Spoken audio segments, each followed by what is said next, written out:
Hello అందరికీ welcome back to Puttapaga Manjula blogs. ఈరోజు మనం సొంటి మిరియాల కారపొడిని ఎలా తయారు చేసుకుందామో చూద్దాము.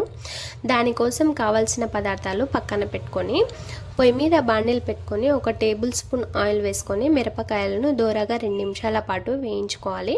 మిరపకాయలు వేగిన తర్వాత పక్కన పెట్టుకోవాలి. ఈ మిరపొడి వేడన్నంలోకి, పులిహోరలోకి, ఉప్మాలోకి బాగుంటుంది. అలాగే సొంటి మిరియాలు వేసుకోవడం వల్ల దగ్గు జలుబు ఉన్న వాళ్ళు ఈ మిరపొడిని తింటే తగ్గిపోతుంది. ఇప్పుడు మిరపకాయలు వేయించుకొని పక్కన పెట్టుకున్న తర్వాత అదే బండిలోకి మళ్ళీ కొన్ని పుట్నాలు, సొంటి మిరియాలు, కొంచెం మినపప్పు వేసుకొని 2 నిమిషాల పాటు ఫ్రై చేసుకోవాలి.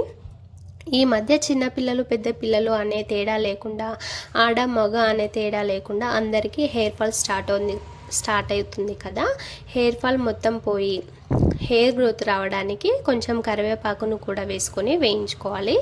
ఇది కూడా ఫ్రై అయిన తర్వాత మిక్సీ జార్లోకి పప్పులు, కరివేపాకు వేసుకొని 2 టేబుల్ స్పూన్ల జీలకర్రను కూడా వేసుకొని మెత్తగా ఈ పొడిని గ్రైండ్ చేసుకోవాలి. ఆ తర్వాత కొన్ని పుట్నాలు వేసుకొని మెత్తగా గ్రైండ్ చేసుకోవాలి.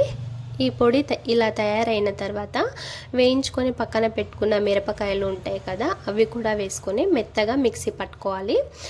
మిరపొడి ఇలా మిక్సీ పట్టిన తర్వాత 2 గుప్పెళ్ళ ఎల్లిపాయలను తీసుకొని 1-2 సార్లు మిక్సీ తిప్పుకొని కచ్చా పచ్చాగా మిక్సీ పట్టుకోవాలి.